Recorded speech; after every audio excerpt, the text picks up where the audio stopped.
الحمد لله رب العالمين معز الموحدين بنصره، مذل الكافرين والمرتدين بقهره، والصلاة والسلام على من أعلى الله منار الإسلام بعدله. ثم أما بعد، هذه رسالة إلى شقائق الرجال حفيدات أم المؤمنين عائشة وأم عمار والقميصاء رضي الله عنهن. اسمعيها وعيها. يقول ربنا جل في علاه: ألف لام ميم، أحسب الناس أن يتركوا أن يقولوا آمنا وهم لا يفتنون، ولقد فتنا الذين من قبلهم فليعلمن الله الذين صدقوا وليعلمن الكاذبين.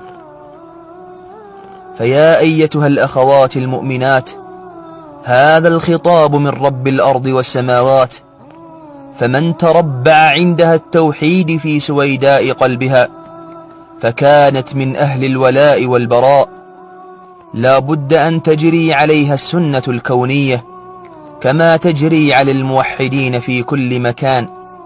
فيا أختاه، إنها سنة الابتلاء. قال تعالى: سنة الله التي قد خلت من قبل ولن تجد لسنة الله تبديلا. فيا أيتها الحصان الرزان، أولا أوصيك بتقوى الله تعالى في السر والعلن، واعلمي يقينا أن الله جل في علاه يعلم خائنة الأعين وما تخفي الصدور.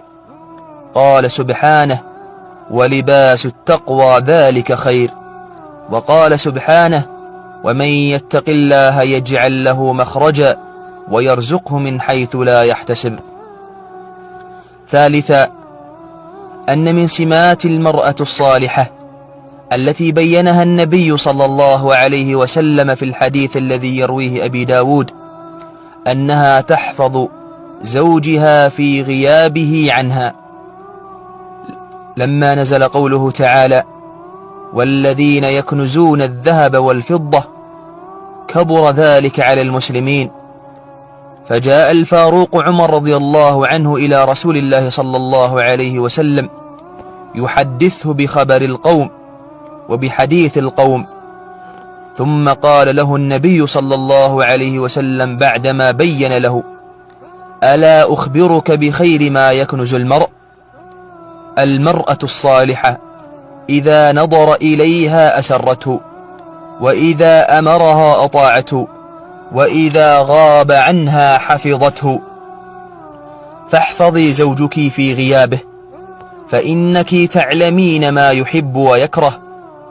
واحفظي دينك، وإياك ثم إياك من منزلقات الهوى والنفس والشيطان، فمن خضعت لهواها ونفسها وشيطانها أوردها المهالك.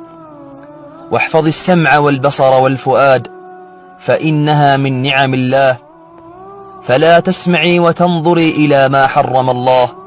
قال سبحانه: إن السمع والبصر والفؤاد كل أولئك كان عنه مسؤولا. ثالثا، احذري كل الحذر من صويحبات السوء ومن صبيحبات التبرج والسفور. اختاري من الصالحات أتقاها، ومن الأخوات أطهرها وأنقاها وأزكاها، فإن المرء كما قال صلى الله عليه وسلم على دين خليله: فلينظر أحدكم من يخالل. رابعا، احرصي أختاه على سلامة المعتقد، فديننا علمنا الولاء والبراء، فيكون الولاء لله ولرسوله وللمؤمنين، ويكون البراء من الشرك والمشركين والكفر والكافرين، ومن الملاحد والمرتدين، وممن آزرهم وأحبهم ووافقهم وعمل معهم وتمنى انتصارهم. فتبرئي من المرتدين ممن كان هذا حاله أو حالها. خامسا، اعلمي أختاه أن الصبر خير الأمور عواقبا، وأن النصر مع الصبر، وأن مع العسر يسرا. وليكن لسان الحال سأصبر حتى يعجز الصبر عن صبري، سأصبر حتى ينظر الله في أمري، سأصبر حتى يعلم الصبر أني صبرت على شيء أمر من الصبر. ويا أختاه، أبشرك أنت يا من خلف قضبان الحديد أو في المخيمات وفي كل مكان، أنك والله العظيم وصية المجاهد وهو يلفظ أنفاسه الأخيرة على فراش الموت قائلا لإخوانه: اتقوا الله في أخواتكم، اتقوا الله في أخواتكم.